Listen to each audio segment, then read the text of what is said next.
one.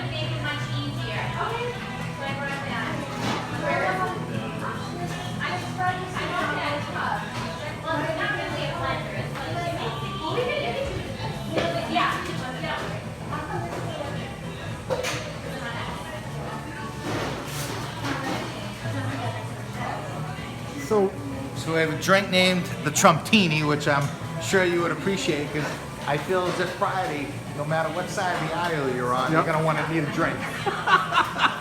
What's a Trumptini? A Trumptini is espresso tequila. Ooh. Kind of give it a little Mexican flavor with the Trumptini. It's an espresso tequila with Kahlua and Bailey's Irish cream, which is really good. I figured you'd like my quotes behind here too. I like that. I thought you loved this place.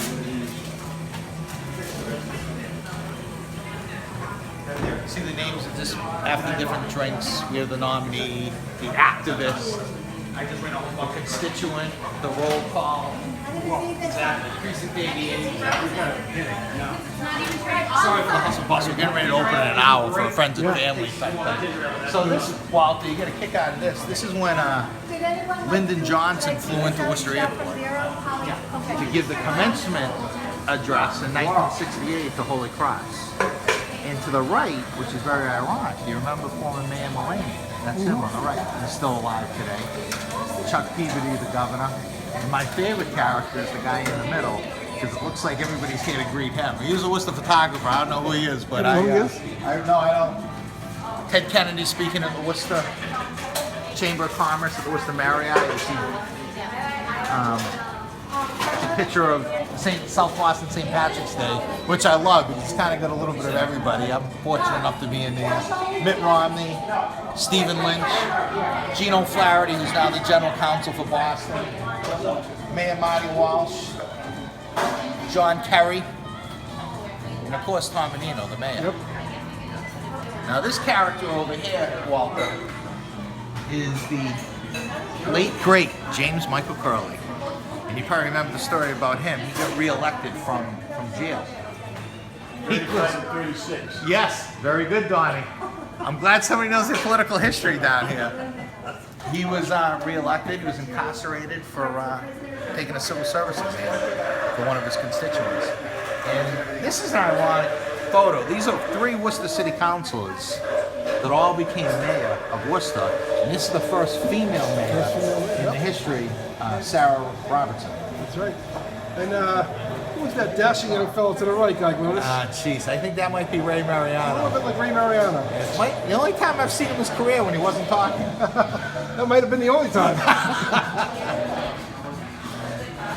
Some more political paraphernalia. It's an old ballot box, actually from Sturbridge, Massachusetts. That was too big an interest. I know, huh? A lot easier stuffing those ballots back then. Because that's all you had. Not like the technology today.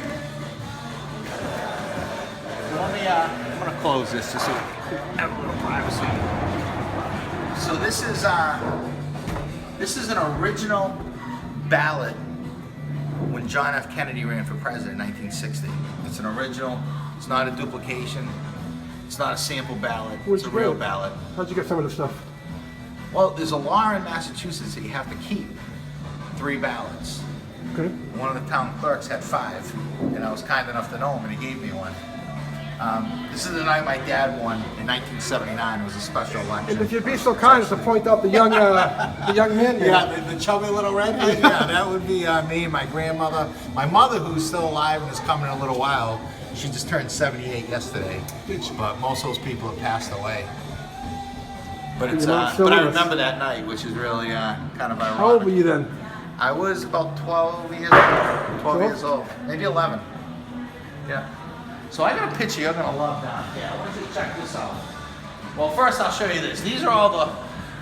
I have a strict policy here: no signs for current elected officials because I've already been inundated by current elected officials trying to give me their signs, and I'm like, I'm not going down that avenue. I'll get in trouble. But some of these people are brochures, so these are some of them are still. That'll be Geraldo Alicia? Yes, Geraldo Alicia, former state rep from Southbridge, good friend of mine, and I think he's coming Saturday. He said. Oh yeah. For the official opening. Well, I haven't seen him. The irony, Walter, is you'll love this sticker right here. Vinny Shea, representative. He was a former state representative from Vernon Hill. Ironically enough, he owned this bar. It was Shea's Tavern in the 1960s.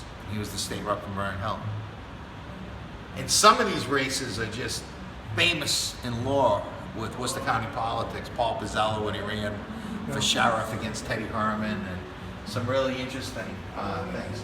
So over here, this is one of my favorite pictures because people look at this and they see Ronald Reagan shaking a tourist's hand. And this is in Moscow after the fall of the Iron Curtain. I always say, is there anybody interested in this photo? And people say, yeah, that's Mikhail Gorbachev on the right. And I go, you're right, but is there anybody else interesting? Here's the kicker. Vladimir Putin, when he was a KGB agent, dressed up as a tourist, pretending that's his son. They were pretending to be tourists, but that's Vladimir Putin right there. With the Look camera? at it. With the camera, pretending, Really? pretending he was a tourist. Look at that. Isn't that amazing, Walter? Isn't that a great photograph? It's a great photograph. Where'd you get that? I found it online, actually. It's one of the 10 most iconic photos of the 20th century. But most people don't know about it, which is ironic. This is Arthur Chase when he won the Senate race. Compliments to the Worcester Historical Museum. This kind of speaks for itself here. And then a lot of these are speak for themselves. They're mostly national and statewide. There are a couple of local legends. We got to put Sheriff Flynn up there because Jordan Levy in certainly there? a legend. Jordan Another Levy, legend there? which he'll Mike remind Willis, you. I see. Oh yeah, I don't know about a legend. Tim Murray, and of course, if I didn't put a Pedoni up, I would have been in big trouble. I would have had somebody visit me from Shrewsbury Street late at night. Never see you again. And most of these are just all things I've collected over the years. There's a few I recently bought, but most of these are all things I've saved. What's interesting is a lot of people don't know the story behind that Tom Menino for Congress. He announced that he was going to run for Congress against Steve Lynch. And he was in the race of all about 8 days before he dropped out.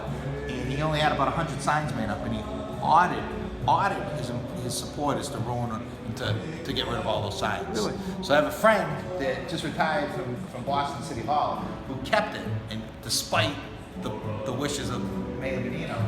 And he gave it to me when he found out I was opening this place. So that might be the only Tom Menino sign in existence for U.S. Congress. Because there was I think he said there was either 50 or 100 initially made up for the press conference. Look at you smiling. I know you like it. I like it. I love it. I know you like it.